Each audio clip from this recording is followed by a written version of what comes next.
All right, do we got any questions on that? Anything regarding the test tomorrow? We doing all right?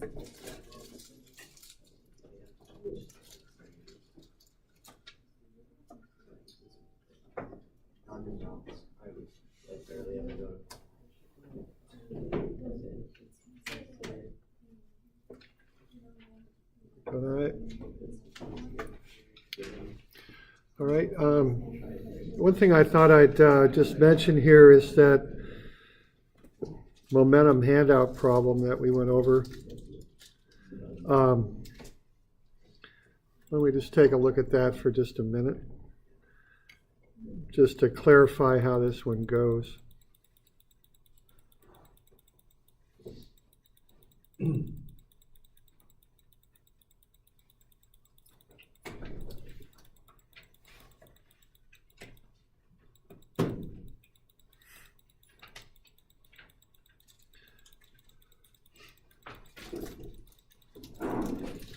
There we go. There's this one.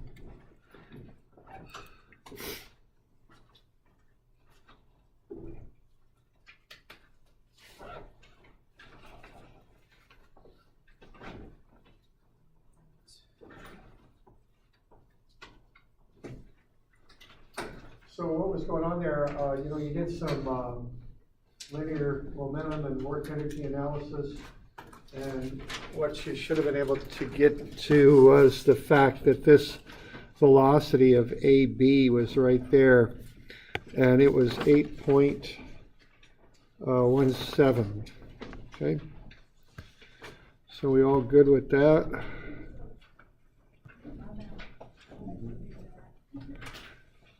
So that's 8.17.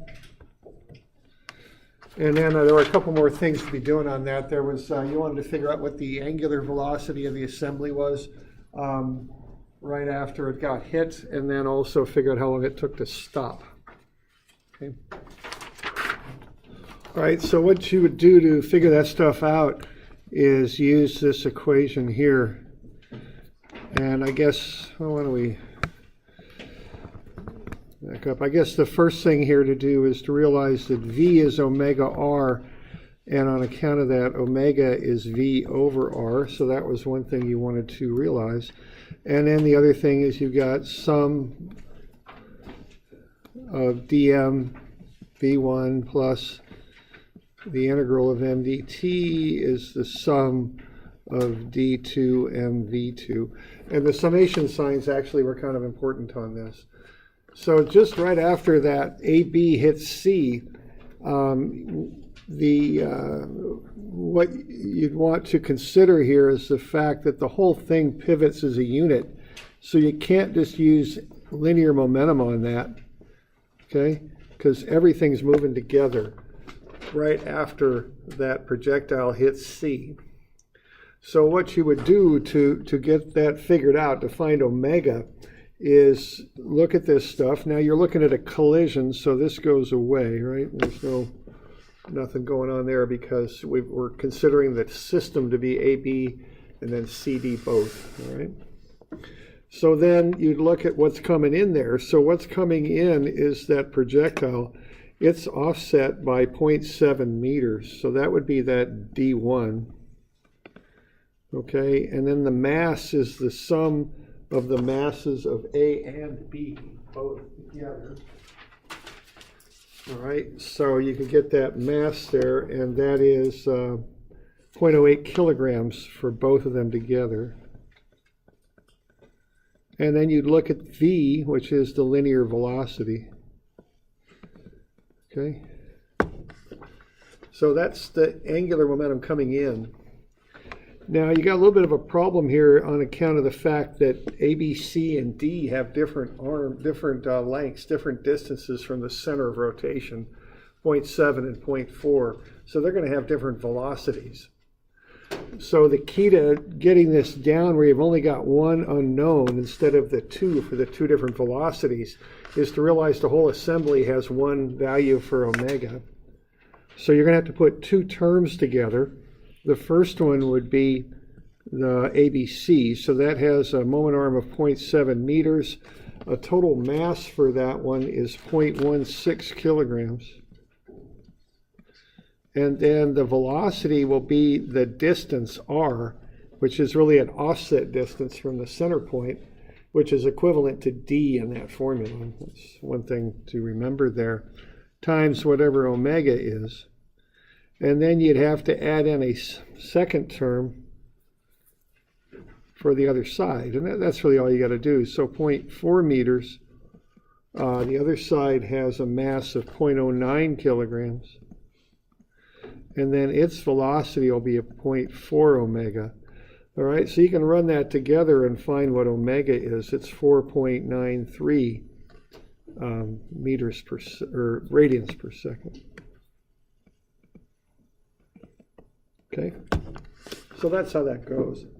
And so you have to get that idea that there's one omega for that armature there, and use that to come up with two terms that sum up its angular momentum. All right.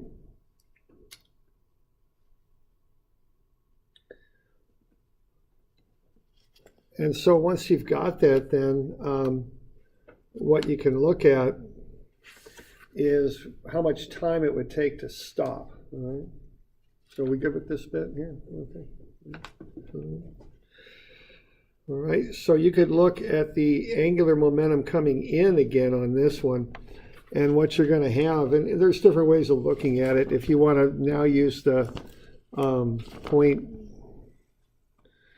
of, or the 4.93 radians per second, you can look at it this way. So you're going to have 0.7 times 0.16 kilograms times 0.7 meters again times the 4.93 radians per second. So what that is, what I'm using there is the fact that V is equal to R omega. So there's R, there's omega, there's the lowercase m for mass, and then the D here, okay? And then you'd add in the other one, which is 0.4 meters times 0.09 kilograms. This is D is what it is. 0.4 meters times 4.93 radians per second, okay? So that's the two terms added together. Now what you would want to do then would be to find the friction as these things move. The friction is going to oppose the motion. So for ABC, the force of friction is 0.314 newtons.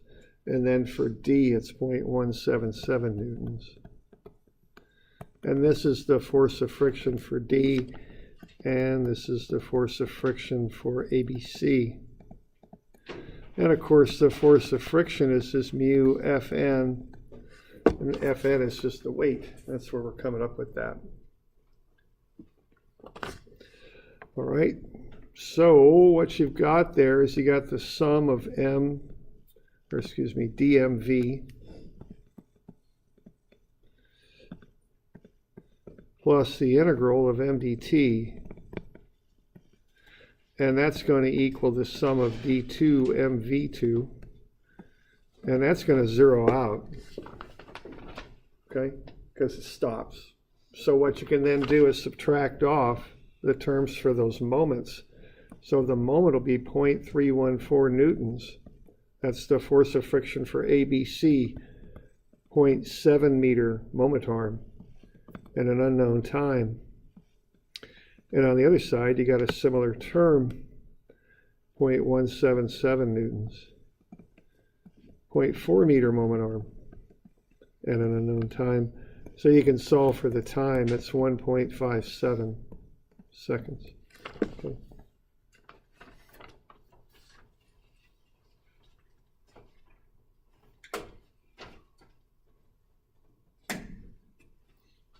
So I just figured I'd kind of close the loop on that and get that finished up. We good with that?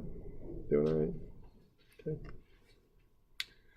So the key on that is the whole assembly is rotating. So you can't just isolate ABC alone because it's moving with the other piece, the other side.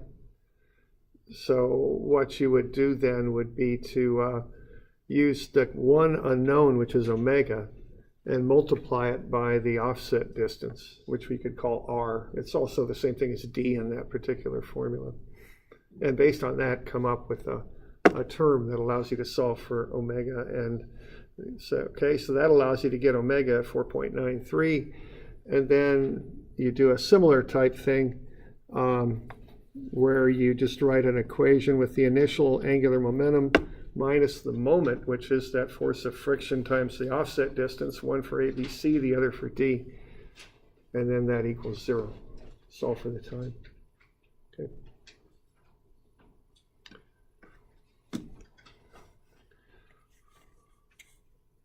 So, yeah. So you do dmv plus the other dmv with the different R and the different mass and everything. And then what does that equal? On this equation I've got written here. Or does it by itself there? Okay, what I'm doing, I'm writing dmr omega for ABC, and then dmr omega for D, minus the moment times the time, which is the angular impulse. So that's the next term. There's two of them. Okay, one for ABC, one for D. The time's the one unknown there, it zeroes out. And then the sum of those things, all four of those terms is 0. And then you just solve for T. Okay. Right. Other questions?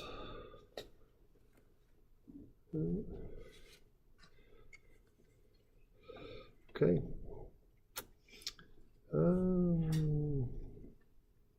Okay, so I guess we'll just go on to the next thing here then, if there are any questions. There we go.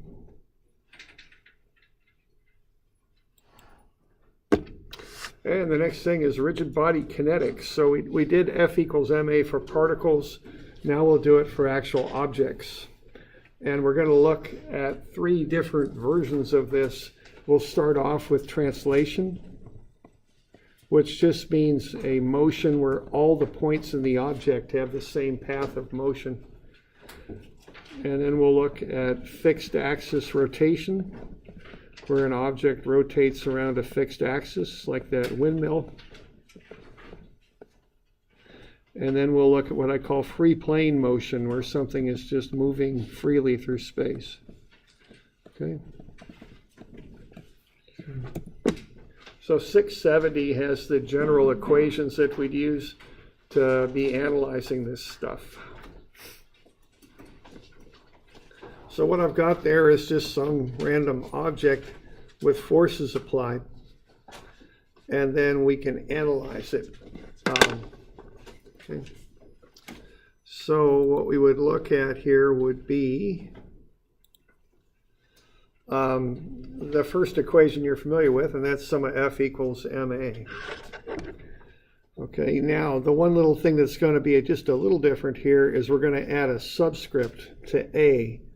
We're going to add a G to that, because what happens here is an object moves. Now it can rotate about its center of gravity as it moves. Okay, when we're just looking at particles, we can just say F equals ma for the particle. But now, once that object starts to rotate around its center of gravity, or maybe some other point as it moves, we have to specify which specific point F equals ma applies to. And it applies to G. I think of G as being the reference point for the object, okay? So F equals mag now, okay? And so there's that, those couple fellows from last year took an axe, they put LED, just little lights on it, on the, I think it was the handle and the center of gravity, and they just went out at night and threw it and took a time-lapse photograph of it. And so that's what they got. And what you're seeing there is the path of the center of gravity. Nice, smooth, parabolic shape there. Okay, and that illustrates that idea. The LED on the handle is following a more complex path as it moves around the center of gravity. But think of the center of gravity as being like the reference point for the object you're analyzing. Okay.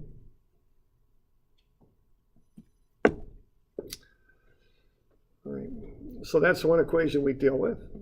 Now another one here is analogous to this one, but it's a rotational equation.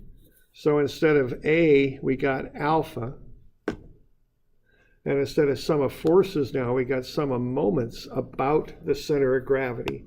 So that's sum of moments about G. And instead of mass, we got the moment of inertia. Mass is a resistance to linear acceleration. Moment of inertia is a resistance to angular acceleration. So m equals I alpha is analogous to F equals ma. And once again, the general thing to do here is to take that about the center of gravity. Okay. So that's normally where you take it about, though you can take it about another point too if you wish. You could just take it about point A here, let's say, out there. Now, if you do that, though, it gets a little bit more complicated, because what could happen here is we can have AGX and AGY, okay? And those can cause inertial moments as they're called about point A. So when we sum the moments about A, those are just like statics moments, force times distance or couples and that kind of thing. That's going to equal IGA, or alpha, I'm sorry. But then we also have to include these inertial moments. The mass times the x acceleration is coming this way. We look at a y bar moment arm for that, and that'll cause a clockwise moment. And then sum of moments times AGY would come up that way with an x bar moment arm, okay? So we look at the MA in the x and y directions, and we add moment arms to them, and we get what are called inertial moments. Okay. So we use this equation when we have to. It can be pretty handy, especially when you're taking moments about some point other than the center of gravity. You would use that. And that's how we analyze accelerated motion. Okay. So what we're doing there again is we're on the left, we're just doing statics, sum of MA. On the right now, we're doing IG alpha, but we're including MA, MAX, MAY, and we're adding moment arms to them from A to G and creating what we call inertial moments. Okay. So that's how we analyze accelerated motion. Okay.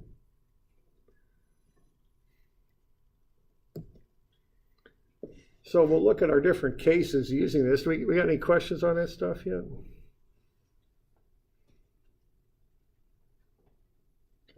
Okay.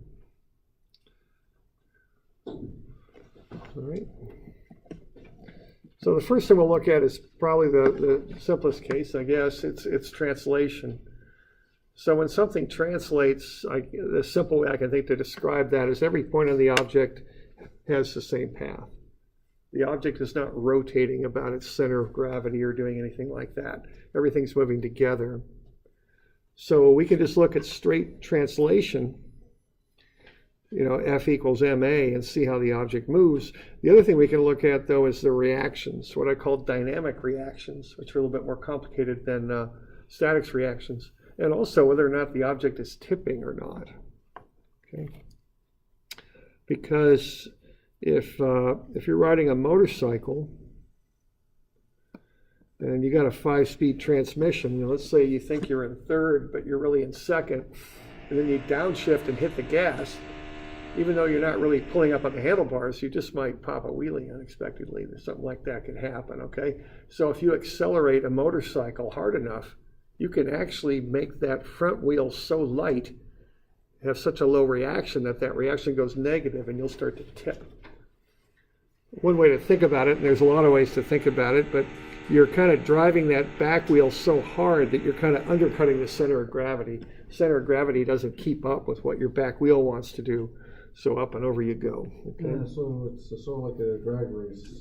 Yeah, sure. There's a lot of instances of that. Those drag races, they put a lot of their weight, in the back. Yeah. Okay. So, and there's different, different ways of compensating for this and getting whatever the vehicle is to do what you want it to do. All right.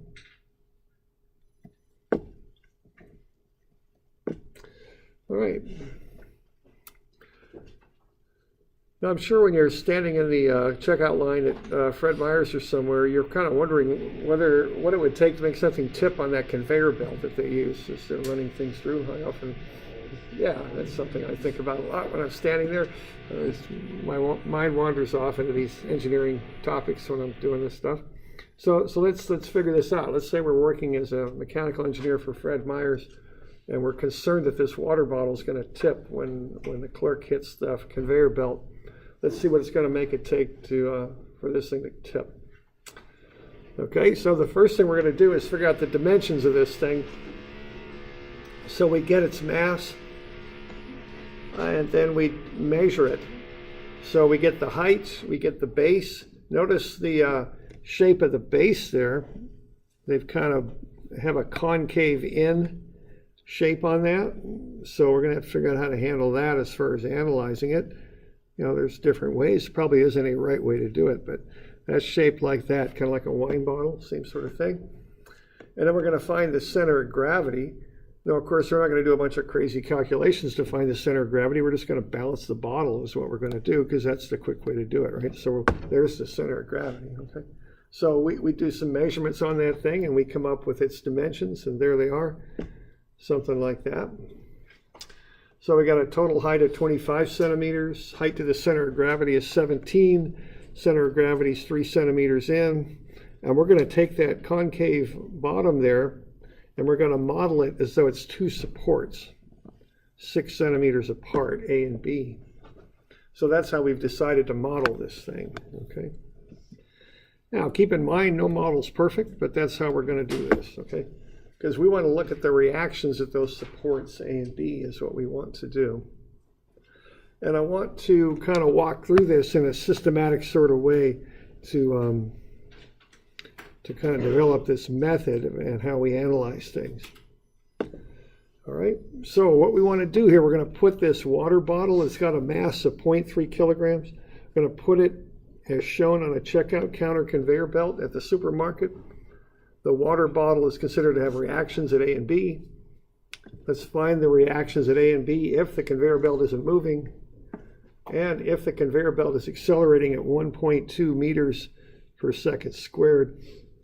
And then just for fun, let's see what the threshold is on that acceleration of the conveyor belt before that thing tips. Water bottles are pretty tippy, of course, because the plastic bottle itself is light, whereas that cap there is pretty heavy, so that puts a lot of the weight on the top, which makes them tip pretty easily. Okay. Let's start with a statics equation, okay? So let's take moments about A. Now, really what we're dealing with here is this big old equation here, this inertial moment equation right there. But statics is a special case of that where all the A's and alphas go to 0, so sum of M is 0 in statics. Okay, so that's how I would look at statics when I'm taking this class. All right? So we're just going to sum moments and set it equal to 0 like you do in statics. Okay, so I'm going to take moments about A. And if you remember this stuff, what you do is you look at the force which is applied at the center of gravity. Now I want to know what that weight is. And I don't know if, yeah, I derived it right there. The weight is the mass times gravity. It's 2.94 newtons. And that's half of 6 centimeters. That's 3 centimeters over to the right. Okay. So that's 0.03 meters times 2.94 newtons. And that's coming around that away clockwise. And that's a negative. And then we got 6 centimeters over. We got the reaction at B. So that's plus 0.06 RB. And I'm going to set that equal to 0. And then I'll run through the numbers there. And what I'll come up with is that RB is 1.47 newtons up. Okay. And then to finish this off, because I got RB, I want RA, I'm going to set sum of Fy equal to 0. I got RA up minus the weight down and plus the 1.47 up. And I get RA is up at 1.47 also. So that gets me those two reactions, okay? They're equal to each other. I'm assuming the the bottle's pretty much symmetrical. Yeah, that's not really all that surprising, is it? No, not at all. Yeah, that's exactly what I'd expect for statics. And this is a pretty straight up problem and gets to a very straight up result. But I want to set this up this way because we're going to use the exact same method that we do in here, except that's not going to be 0 when we do dynamics. And that's how I want you to be thinking about it. It's kind of like what we were talking about earlier, static stuff on the left, dynamic stuff on the right. Watch your signs and everything will work out, okay? That's how I think about doing this, okay? So the statics is pretty straight up. The two reactions equal each other. They're both half of the total. That's really about it, okay? Okay, now the dynamics will be a similar process. It'll just get a little bit more involved, okay? So let's do this again for part 2, but now we've got an acceleration of 1.2 meters per second squared, okay? And so when we do that, let's see what the result of this is. What's going to happen is we're going to use that equation, that long dynamics equation, but this time not all of the A's go to 0, so we have to consider them, okay? Okay. So there we go. So we got some of MA is that collection of terms there for inertial moments. Now, a few things happen here. My free body diagram changes a little bit. I get 1.2 meters per second squared. Now, that's applied to the center of gravity. That's where you put that, okay? So the acceleration of the object goes on the center of gravity. Now, I guess there's also, to make this work, there's also a force of friction. Now, which way would the friction act down there on the conveyor belt, or on the bottle? Which way would it go, left or right? Left it? Yeah, left or right. Yeah, that's why I'm kind of, it's got to go to the right, because we're accelerating to the right. This is the force that's applied, okay? So like that. I'm not going to worry about it too much, though, because it acts right between A and B, so it won't cause a moment about A and B. So it's not really that significant, but I should show it on there just to be thorough.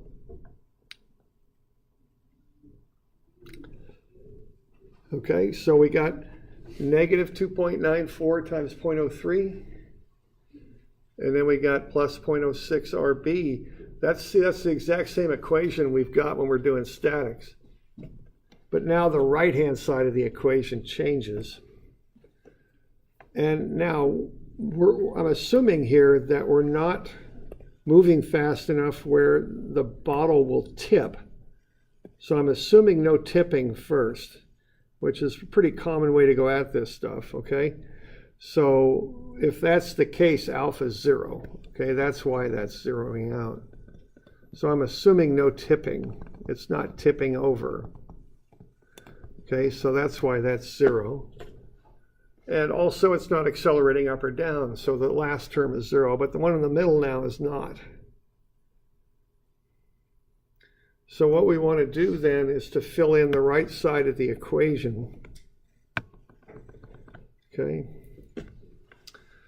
And so we got the mass, we got AGX, and we got Y bar. So let's see if we can fill this thing in. It's 0.3 kilograms, right, for the mass? Okay, and I'm just looking at this term, and I'm just writing this stuff down as it comes up. And then, what's AGX? Yeah, 1.2. And what's the moment arm? We're doing a moment now to an acceleration is kind of what we're doing, or the moment of the acceleration. So we want the moment arm from A up to the acceleration. So what's the moment arm going to be? Yeah, 0.17. Just like statics. It's just a moment arm. Now we're going to an MA instead of a straight force, okay? But it's an inertial force, same sort of moment arm, okay? And then the other thing is, so we good on the 3 parts of that? We're doing all right? So where's the axis of the moment? Is it like between A and B? We're going about A. Some moment's about A, so it's right there. Oh, So that force, that acceleration's horizontal, so we measure up perpendicular to it, which would be a vertical measurement. Okay? All right? Now, what's the sign on that thing? Positive, okay. What are we calling positive here? Counterclockwise. So which way is that thing accelerating? Yeah, see, it's going to do that, okay? So put a negative on there. Okay? Because that's clockwise. So that's going to go, that's a negative acceleration. Now, when you're doing this stuff, turn off your intuition, okay? Just follow the method. Because when you start getting intuitive about this, you start thinking about effects and counter effects and how things resist and all that. And I'm just not smart enough to handle that stuff. I get confused, okay? So what I'm going to do, I'm just going to put it on the proper side of the equation. That thing's going to the right, so it causes a clockwise acceleration. That's a negative sign. And I'm done thinking. And I put a negative sign on that, and I get on with my life. That's how I do that, okay? And I'm quite serious about this. Some of this stuff when I'm first learning it, especially, I just start kind of thinking myself in circles sometimes. Just don't go there. Put it on the proper side of the equation, treat it just like statics. Clockwise, negative, done. Okay. That's how I do this. And to this day, I do it that way because I make less errors. Okay. So you're looking at the acceleration area Yes. and have Yeah. to rotate around A. Yeah, exactly. I'm treating that acceleration, the 1.2 meters per second squared, just like it's a force. It's going to the right, so it's going to come clockwise around A. Clockwise is negative. I've got it on the proper side of the equation. See, that's important too, because if you get it on the wrong side of equation, you're in effect flipping the sign on it, you know. So it's got to be on the proper side of the equation. Just use the static sign convention. Treat the acceleration vector like it's a force vector. That's how I would do these, okay? So that'll get a negative sign. Okay. All right, so there's the equation. Left-hand side is just a statics equation. Right-hand side has the inertial moment, the AGX times the mass times its moment arm. Okay, I worked through the reactions there, or the calculations. I get to RB, it's 0.45 meters. Okay. And then I can finish the thing up by going sum of Fy equals 0. Okay. And solve for the reaction at A, 2.49, okay? So what's happening is those reactions are not in balance anymore. They don't equal each other anymore. RA actually has to increase to create that inertial moment. That's what's happening there. RA is going up so that it'll push harder to generate the inertial moment that's required to make that thing accelerate to the right. So that's got to get bigger to do this, because what's going to happen is that, okay? So the blue, that first arrow I drew, that's the moment that helps create the inertial moment on the right there. That's what's going on, okay?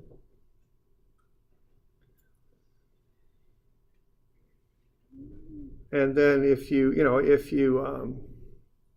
think about driving in your car, if you're driving with somebody and they step on the gas, they accelerate, what, you feel like you're being thrown backwards, right? That's increasing that back reaction.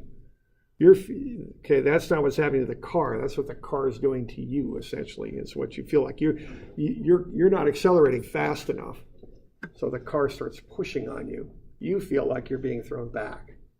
Is how you feel about it. But really what's happening is that car is going faster. It's trying to go right through you, but it can't. Okay. If you really overdo this, you'll drive that front reaction to 0, and that's when you start to pop a wheelie. Okay?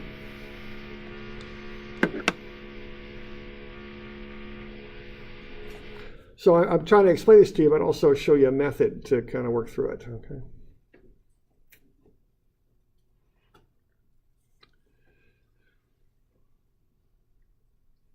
All right, so we okay with that? So let's see here. What are we going to do? We're going to go over here. And we're going to go.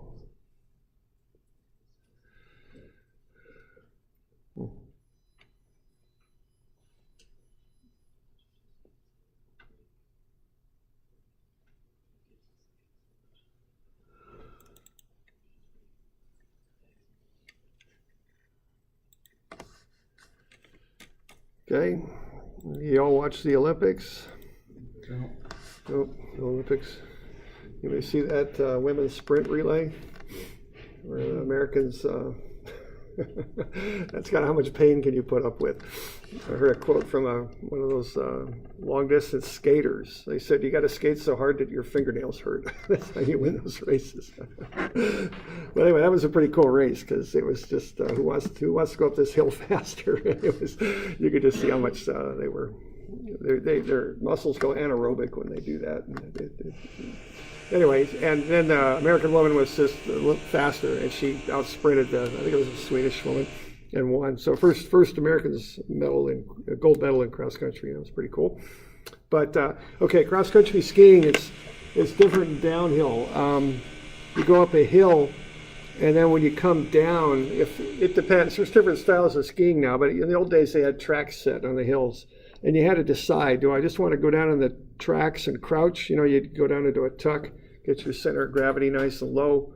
Or do I want to get out of the tracks and snowplow a little bit to get around? Staying in the tracks is faster and it takes less energy, so that's what a skier wants to do. But if they don't think they can handle the hill, or the curve in this downhill, they're going to have to get out of the tracks, but it'll slow them down. Okay, so as the skier's going around the track, which way are they accelerating? They're accelerating down the track, of course, because they're going down a hill. But how else are they accelerating as they go around that thing? Yeah, yeah. It's what in physics, of course, you call it centripetal acceleration, but we call it normal acceleration that way, right? So that center of gravity is accelerating that way. Okay. Now, what does that do to the reactions on the skier's foot, pray tell, when they're doing that? Okay, because now they're accelerating as we're looking at them to the right. Now, they've got two reactions. Which one goes up? Which reaction gets bigger?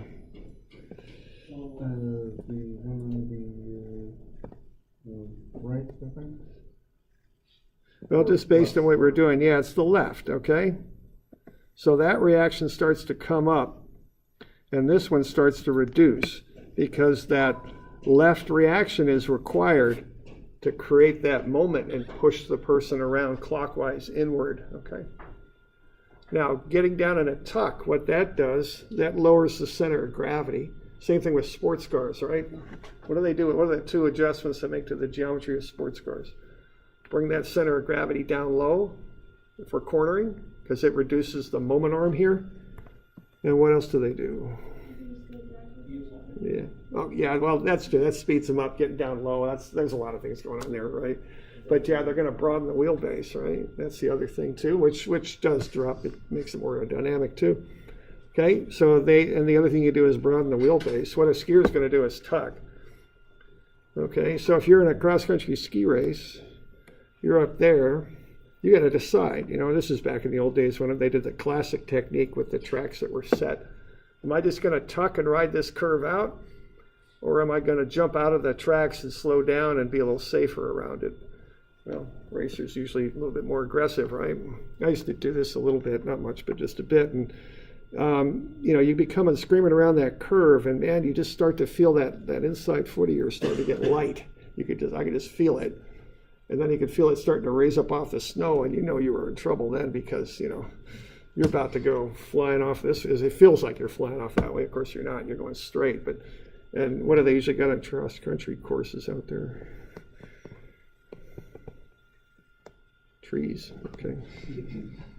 So that was bad because There's been many collisions between skiers and trees, and I think the trees are undefeated here so far, so that would be bad. But anyway, so that was just a physical sensation. If you've ever done anything like that, you can just feel that inside leg starting to get light, and you knew you were in trouble when that happened, okay, because you could crash, okay. I don't know, you can feel it in cars when you kind of slide outwards. I mean, there's different things that happen that illustrate this, okay. You can also feel it when you accelerate on a car. You kind of rock back. You ever watch, like, silly cartoons, Roadrunner or something like that? Those cartoonists know a little bit about physics, don't they?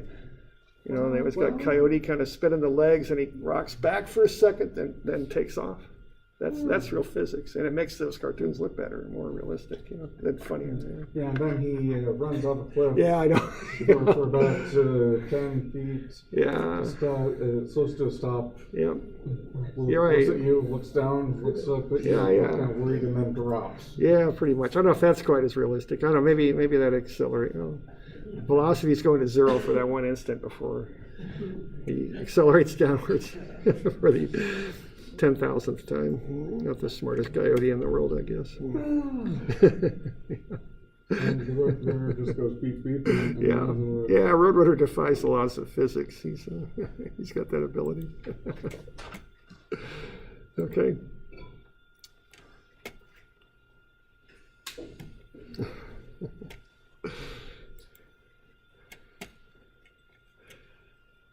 All right, so there you go. So that's a little bit. Let's figure out how much acceleration it would take to make this thing tip. Okay, why don't we have a look at that? Got about 5 minutes. Error, page cannot be rendered. That's not good. I've never seen that before. Can that be rendered? Okay. Okay, so why don't you do that real quick? Just throw the equation at it and see if you can come up with that. Okay, we got just take 2 minutes or something. Look at the stuff up above and just kind of put it together and see if we can get to that acceleration.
So if it's going to tip, what happens to that reaction at B? Yeah, it's 0, okay. So that's the kind of the secret to that.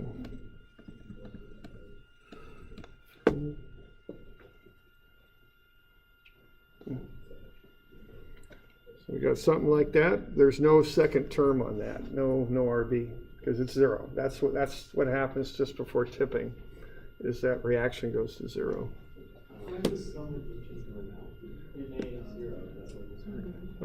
It's not. I screwed up. My bad. Thanks. So alpha would go to 0 because we're looking at impending tipping, not yet tipping, and that would go to 0. Yeah, thanks. It's not 0.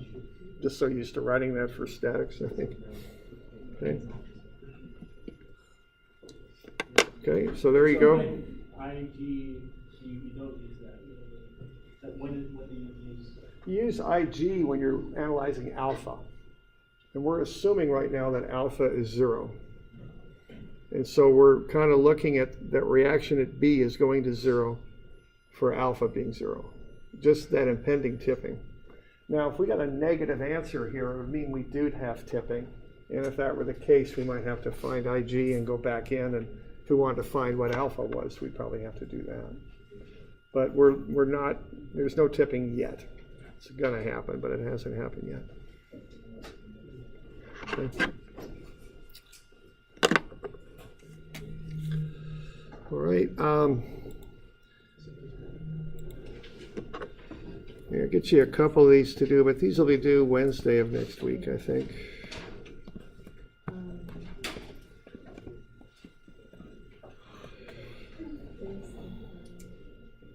I think that's the 7th.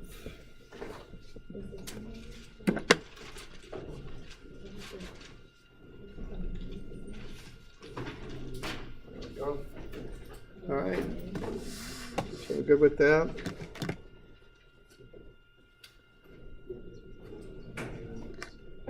We're about out of time here, so okay, so I'll see y'all tomorrow. Remember to bring a non-programmable calculator with you, right?